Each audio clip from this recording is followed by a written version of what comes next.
Hi, my name is Shane Williams. I'm President and CEO of West Red Lake Gold Mines. West Red Lake is a development story based in the Red Lake region of Ontario, Canada. We're restarting the Madsen Gold project in Ontario, in the Red Lake region. And good to see you, Shane. Look, and I appreciate you coming on the show. We're going to sort of get a kind of quick catch up from you because I'm hoping to see you actually in Beaver Creek face to face. We'll probably have a bit more of a detailed conversation, but catch up as to where you are. You, like I say, it's kind of a reboot. It's pure gold. West Red Lake is a pure gold reboot, as it were. Tell us what you've been focused on since we last spoke. Yeah, it's been a while since we last spoke, and look, there's been a lot going on, and since then we've really started to ramp up. You know, like we've 150 people on site now at the moment, so we've really reset the project. We've really started to get drilling going. We've 3 drills now on site at the moment. If you remember, part of the challenge with the previous operator was lack of that drilling, that definition drilling, and really understanding of the ore body. So we've really tackled that now, and we've 3 development crews on the ground. Pure Gold never really got the opportunity to drill deeply on the ground and get into the guts of the system, really. So that's where we've really focused. We've done about 1,500 meters of underground development, using that to set up drill stations on the ground. So that really into the guts of the ore body, and this very, very high definition drilling. Like I'm talking 6 to 7 meter spacings. You know, we've done over 50,000 meters of drilling, and we've probably another 50,000 to do. So total 100,000 meters, and that's all. That's not exploration drilling. That's not, you know, growing the resource or anything. That's more definition, so we can understand the ore body and understand the detail and build a solid mine plan around it. Right, like, to give you and I guess your shareholders certainty over the next phase of the project. Yeah. Right. Can I just talk about let's understand what some people may have some legacy issues of thinking back to what went before. You're getting after this by doing a lot more drilling, infill drilling. You're not trying to grow the resources. You're giving yourself certainty over, you know, what's under there and therefore how to come at it. So in terms of months, how quickly can you move through that? Because I think there's a little bit of conversation in the market about, well, perhaps there needs to be more infill drilling. Some of the data presented in the market suggested that there's data missing. Is there? No, look, we've been drilling since October of last year in Madsen. So we're coming in, and by the time we, you know, plan our relaunch, we'll have over nearly a year and a half of drilling done. So, you know, lots of drilling, you know, very, very, very high definition spacing drilling. And these are short fan-based drilling. You know, this is getting ready for mine design. You know, this is not, as you said, we're not trying to grow the resource and show even another 1 million ounces. You know, we know that's there, but we really need to get the ore body correctly. So, you know, this is high definition drilling. But, you know, part of it is that things are moving as we go, because we have a mine team, we've technical services team. So as we're drilling, there was an original resource there, as your viewers and listeners would know, from SRK and overall MRE in place. But as we're doing that high definition drilling, that's moving and being updated as we go. So some of the, you know, there was a bit of discussions around resource. Have we enough? Are we hitting where we should be hitting? That's a very fluid ongoing process, because as we get to drilling, we update that resource model, which was originally the SRK model. We reset it up, and then we use that model for refocusing the drilling. So it's constantly moving. It's constantly being updated and focused on drilling down into that definition. Right. And what are we chasing here? Remind us of, you know, what the MRE told us and what you're trying to do with that in terms of that data. So at a very high level, the MRE gives a high level overview of where the gold is. You know, where the gold is. You know, Red Lake is complex. The geology of Red Lake is complex. There's high grade veins, but they pinch and swell. You know, they move a lot. It's not easy. It's not like there's broad lenses of gold, effectively. So there's broad lenses of mineralization, but within them there's high grade veins. Some of them can be 2 meters wide. Some of them can be 1 meter wide. So, you know, the MRE talks about this lens of gold. But then you got to get in and do that definition drilling to understand how it follows the gold. It's very, very definition focused drilling. And so once you get the first pass, the way you do it is you do the first pass of drilling, you update your model, you go back a second time, you do your second pass of drilling, and sometimes you go back and do your third pass of drilling on the same lens, if I talk about. So, you get a very, very high grade understanding of where that lens is. And talk to me about this efficiency that you're chasing here, because obviously you're going in first pass, second pass, third pass. It doesn't sound like it's sort of efficient drilling, but the efficiencies come later by making sure that when you sort of designing the mine build out, etc., and how you go about chasing these pinching and swelling veins.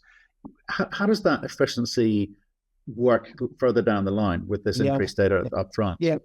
So if you don't spend it on the drilling, you'll end up in trouble in these systems, really. And that's part of the issue. When you're doing the mine design, you don't have the flexibility of a drill. You can't follow these ore shoots around the place. Mining doesn't work like that. You need to follow it. So by getting the level of definition drilling, it allows you to plan much better your mining. Where your ore shoots are, how you're going to attack them, where your definition is, etc. And if you don't do that level of drilling, you can lose control of the ore body. I'm talking about you go from A to B, there can be 10 meters between it, but there can be 3 ore shoots between that. So if you have a hole between one at 10 meters apart, you think, it goes from A to B, very straight and linear. And so you plan your mine like that, and it's not like that. It can go up and down and spin a little bit. So without that level of definition drilling, you can actually lose control of the ore body. And that was a little bit part of the problem with the previous operator. They hadn't got that definition drilling. Their understanding of how that ore body worked on the ground was a little bit different, and it needed that level. So yes, it's a lot of money to drill, but it pays for itself in spades later on as we go into mine. And also the approach to mining. There's lots of different methods of mining. And so, if you try to mine this at big bulk tonnages and go in big and big stopes and everything, this is not the ore body for that, for sure. This is definitely not the ore body for that. Right. This okay. is narrow vein mining. Right, and again, I guess it's nothing new, but you've got to understand precisely how you're going to get after it in the most efficient way. That is understood, and as the data comes through, you'll tell us more, and you'll know more, and you'll tell us more. Just in terms of remind me in terms of where you were with money. Like you picked this thing up cheap, $6 million, some stock and an NSR in there. So the real value was really front loaded in the sense of how cheap you picked up quite a good high grade project which had a few $100 million spent on it, etc. But the drilling since October, how much have you spent to date? How much money have you got left to spend on this thing? Give me a sense of what the balance sheet looks like. Yeah, look, again, a lot of it is that we picked up this asset. Everybody really. There was $350 million spent on this asset, and that. So it was a lot of money spent, and we've actually spent a lot of more money. We've raised $100 million, really. So we have 40 million, just over 40 million Canadian in our cash balance at the moment, and everybody, a little bit back to understanding. Everybody says, "Oh, you have an asset; it's ready to go. How come you're spending all this money? What are you doing?" And so. Part of it is that definition. We've decided to step back, de-risk it, do a lot of that work that should have been done. Like this asset was in production, so it's hard for investors to understand. It was in production. Now you've spent another 100 million on those, and we need more money to go. So, we need about another 50 to 70 million Canadian dollars to put this back into production. That's the sort of scale. So when you add that up, all those monies up, that's maybe another 150 million altogether on top of what was bought. So like $500 million total with the money that was in there, what we're going to spend to get it back into production, I would say. Right. I think most people would be discounting the first 350 million because you didn't have to spend that. You're the beneficiary of most of that money. But it's really a case of trying to understand what type of business would they be investing into. This, like I said at the beginning, this is a kind of reboot. Here you've got high grade asset with, how many million ounces have we got on the resource? There's 1.7 million ounces of indicated, and then there's another roughly 300,000 of infer. So about 2 million ounces, just over 2 million ounces at 7 grams, really. It's so that's Right. so at scale. So I guess people's expectation is, well, this actually, what comes to that in a second. Again, focused on what you're trying to do, because you're having to, it's like I say, this reboot is great, but some of the questions still out there in the marketplace is like, can these guys do what the other guys couldn't, and can they do that efficiently? So you said already, the drilling is not about, it's infill drilling. It's not about increasing the resource. 2 million ounces in normal circumstances, say, well, in today's market, that's not big enough. But you've got the grade there. You've also got gold price working in your favor. I mean, how are you kind of viewing and playing the market from in terms of the conversations you're having in market? Yeah, look, the reason we know the gold is there. Look, Matt, these systems in Red Lake go very, very deep. A lot, you'll know that from other viewers and listeners will know in Red Lake, there's some very, very deep mines operating in the region, in Timmins, in the Abitibi, very similar sort of greenstone system. So Evolution is our neighbor. They're down at 3,000 meters mining. There's a lot of gold still left here. The problem is, to get there, you need to do the drilling. You need to get there. You need to drill down deeper, but you got to start. So our focus is on this definition drilling. Okay. I hear what you're saying, and I know you keep coming back to that. But again, people are a little bit excited about the gold price. It seems to be quite sticky at 2,500 at the moment, and expectation is that margins for producers will therefore be better. Costs haven't completely stopped, arrested. I think cost of employees continues to rise, competition rises, etc. But people expect producers or near-term producers, which potentially we're talking about with you, to do quite well in an environment like this. It still feels quite cheap in the sense of not just how much you picked up for it, not how much drilling you've done, and maybe that's an additional 50 million that you're putting out there. How are institutional investors reacting to how you're kind of putting together the kind of financial component of the project? Yeah, look, we're beginning to get some traction. Look, the problem with this, we've raised a lot of equity today. We've raised a lot of equity for the company that was ready to go effectively, as you say. So, and one of the reasons we did that from a capital structure point of view, Matt, was, debt was the issue that was part of the problem on the overall project. With their capital structure was not ideal. So they took on a lot of debt early in the project, So I was trying to avoid that as much as possible. Unfortunately, we have to do it through equity, to advance the project.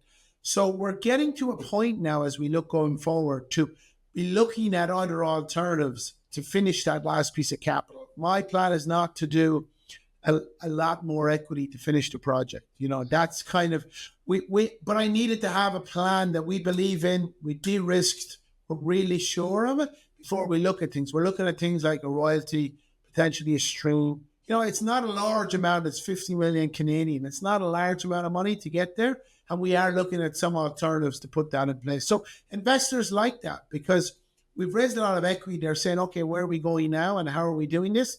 And they're supportive of that going forward because we have a good plan in place now. It's a good plan. And I just want to talk about that plan slightly further because, again, coming back to this thought of just getting this infill drilling, giving yourself certainty, maybe giving the market certainty over what is known, and we'll worry about the blue sky exploration further down the line when cash is flowing. So to get this cash flowing, clearly there's a lot of infrastructure there already. This thing was in production after all.